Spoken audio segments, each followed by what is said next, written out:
What's up, guys? Welcome to Daily Dose of Reddit. This is your host, Zach, and today's subreddit is r/MaliciousCompliance.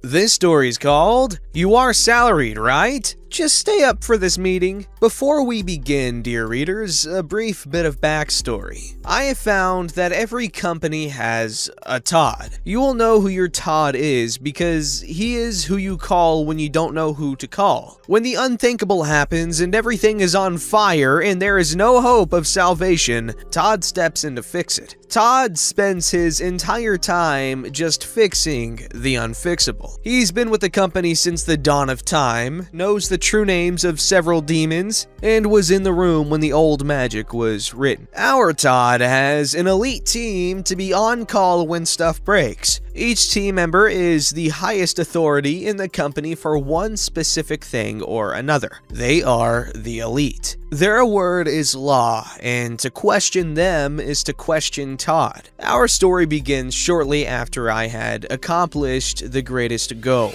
and became the newest member of Todd's team. Now, my company works with point of sale. We sell computers, software, printers, card readers, and pretty much anything you need to take money from someone else. Switch, please. After years of working in the call center, I proved myself worthy of Todd's attention. I interviewed, tested, and became the specialist of third-party integration. My focus is the connection between our product and whatever weird stuff your company wants to use. Examples of this include getting smart lights to change on command from ordering kiosks, letting the staff control the new jukebox you bought with their employee ID cards, or getting the sales data for the day to report to your Canadian counterparts in both French and English, but only if someone buys the poutine star surprise that day, and other fun conundrums that only the client can fathom. It is important to note that during my time in the call center, I was paid hourly. As a specialist, I would be made a salaried employee and would be on call. After accepting the position, I was told that I would have a trial period of 1 month to prove myself. I would remain hourly, but would have a pay increase to more closely match my expected rate as a salaried employee. I would have the title change and new responsibilities of my job, but I had this month to prove I was worth the extra dinero. The first day of my new job, we get a call from one of our more needy clients. They lay out a series of demands. All of their stores must be upgraded to Windows 10, as each store makes about $10,000 a day. Taking them down for a remodel is not acceptable. All of these upgrades must be done overnight while the store is closed. If the upgrade fails, the store must be rolled back that night so they can open hourly. The window of time to do one of these upgrades is 8 hours. The fastest they have been able to do one is 10 hours. All of this means one thing.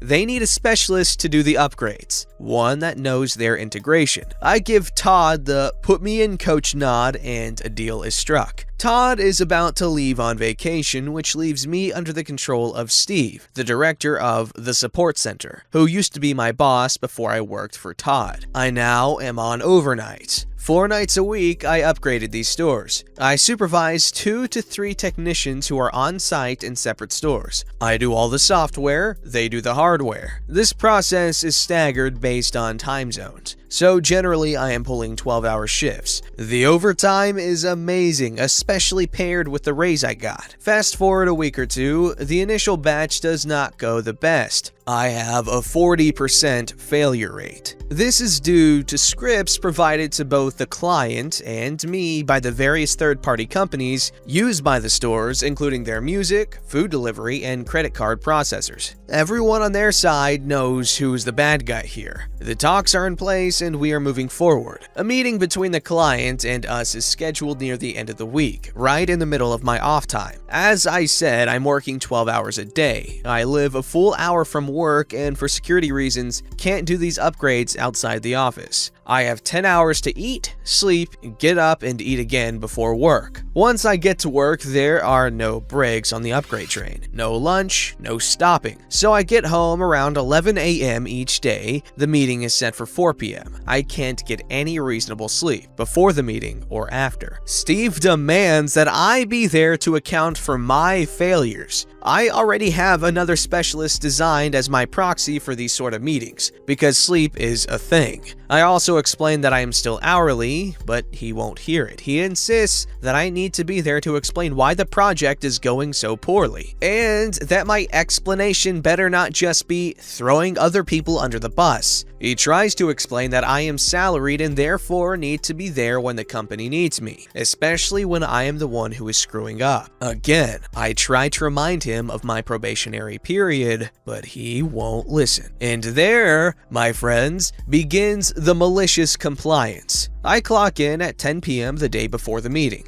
I do my upgrades, all 3 of which are successes, due to what I assume is a change in the third-party backend. The scripts I'm provided with work perfectly this time, and all goes well. The corporate contact I report to in the morning tells me the meeting is just about to go over the new changes to procedure we went through that night, and I will get the Cliff's Notes in my email. No need to attend the meeting. I thank them and sign out. Then I sit. For 6 hours, I twiddle my thumbs, take a lunch break and a car nap, and wait for the meeting. When it's time, I walk upstairs to the top floor and the conference room, where everyone but Steve is shocked to see me. I calmly take my place and wait for the meeting to start, stating that I was asked to be here. The meeting lasts 30 minutes and consists of the new procedure, praise for my diligence, and a quick overview of how the timetable will change because of the past failures. It is noted that my performance has prevented a lot of the sites from failing when they would have otherwise, and the client is pleased with my work. Steve, who had previously blamed me for the failures, sheepishly agrees that I was a good fit for the project. Then the meeting ends with the best part. The person giving the talk states that she knows I am asleep right now, so she will go over the changes with me personally when I get in tonight. Meanwhile, the guy I asked to sit in on the meeting for me will work with them to set up the changes to be deployed. About 3 hours of work, so that it's all ready when I get in at 10. The meeting ends. Steve makes a comment about the changes being done by someone with more experience and hints that it should be my responsibility. I cheerfully say that rather than waste my coworkers' time, I will just do the changes myself. I have my 3rd or 4th wind by now and am ready to go. At the end of day 2, I have spent 36 hours at work. Caffeine is my only salvation, and we are almost done. Near the end. I am basically waiting for my technician at my last store to finish testing, so I tell him to call me and shut my eyes for about half an hour just to rest a bit. All is well. I get called, everything is green. The vigil is over. 2 of my friends insist on driving me home, where I promptly pass out into the most heavenly sleep I have had in ages. I wake up to an email asking me to head into work for a meeting with HR. It is my day off, so I am kind of perplexed. I head on in and apologize for being fashionably late. The meeting is with the head of HR, who has a report that I was sleeping on the job. There is camera footage of my 30-minute power nap. I calmly explain that Steve had asked me to show up to the meeting and then asked me to stay later to set up the changes, and by the time I took my nap, during what I call my paid 30-minute break, I had been in the building for 35 hours. I politely remind the HR head that I am on my trial period and will be expecting overtime pay for that time. It came to about 33 hours and change due to my extended lunch break. Todd returned from his vacation and tore Steve a new definition of duties. From then on, he would not be given control over Todd's team when he was away, and we would report directly to the CEO. The project completed without much incident, and I passed my probation with flying colors. A bit more info since people are asking. Steve would later be fired several months later due to a similar situation where he threw someone so hard under the bus that everyone stopped and saw how uncool that was. He was replaced with new Steve, who is a superior Steve in every way. A good test of someone's personality is to put them in charge for a little bit and see how they handle that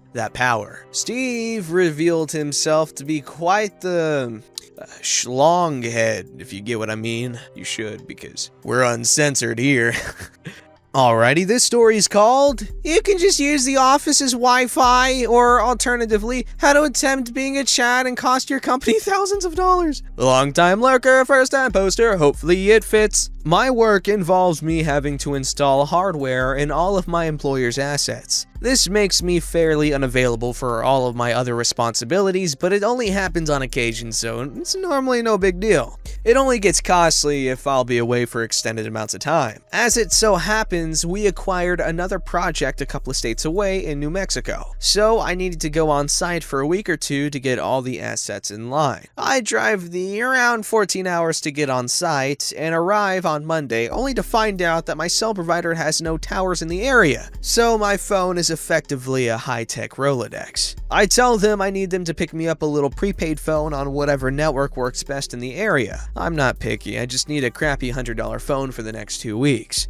They tell me they'll have it waiting on me in the office Tuesday morning. The thing about my job is, I typically answer to no one besides the owner of the company. I know my job inside and out. I know who I need to talk to whenever I need something, and I'm damn good at what I do. I'm not a complete ass, but I'm used to my employer giving me whatever I say I need because they know that if I want something, there's a reason for it. Enter our problem. The project lead for this project moved over to my company when we bought the project out, so he feels like he has something to prove. When I arrive on Tuesday morning, I ask the supply tech for my new phone. He twirls his thumbs a bit and tells me he was instructed to tell me I need to talk to the project lead. I thought this was odd, but figured maybe he just wanted to introduce himself. I enter his office, and my first impression is that this might be the smuggest looking prick I've ever met. I've long learned that my first impression of someone is usually accurate, so I mentally buckle down and prepare for a dookie party. He skips over introducing himself, I assume because he is so important I should have read his autobiography at some point, and immediately jumps in. "You the one that wanted the phone?" I nod in affirmation, and before I can speak, he dives back into his monologue. "No one else around here gets a phone. I don't know why you think you're special. If you need internet, you can use the office Wi-Fi." Rather than wasting my breath explaining things, I decide that I just shrug and say, okay, whatever you say. Here's where the malicious compliance kicks in. Whenever I'm on a location, they get billed by the main office for all my time, supplies, etc. This all comes out of their bottom line, but I usually work quickly so it isn't too bad. The thing is, the assets I'm installing hardware on are about 45 minutes away from the office, and I have to ensure each one is activated before I can install the next to ensure there are no errors with integration. This means that instead of just activating them from my phone and troubleshooting on the spot, I have a 45-minute drive in between every step of my job. My job now goes 45-minute drive to asset location, install hardware, 45-minute to office, activate, if activation works, another 45-minute drive to do the next asset. If not, then a 45-minute drive back to troubleshoot, which hopefully works the first time, but can easily take more trips. Long story short, this turns what was originally going to be a 2-week project into just over 6 weeks. My time is not cheap, nor is my equipment. The increase in cost to his project was around $14,000 once you factor in my pay and the fuel costs. Then add however much the extra 4 weeks of paying for me to stay at a Holiday Inn Express costs. I never saw this bill, so I didn't factor it in, but I assume it was around $700 a week. That brings us up to an extra $17,000. That would have been the end of it, but the main office was not happy about this, as me not being available except for by email at night when I was in the office caused them tremendous difficulty in the extra month I was absent. They ended up backcharging his project for every cost that had come along due to my absence, which totaled just under $60,000. So now his project is being hit with almost $80,000 in charges, all because he wanted to flex his authority and deny me a phone which would have cost a couple $100. That would have been the end of it, but then I'm told this morning that our newest project lead is being let go for wasting resources. What kind of freaking industry is that? $450,000 a year. Oh boy, that's a lot of money. I think that's as much as the president makes, right? I mean, at least not currently, because didn't he take the $1 salary? I'm pretty sure that's the presidential salary. That is insane. Don't forget to like, subscribe, and hit that bell to never miss an episode.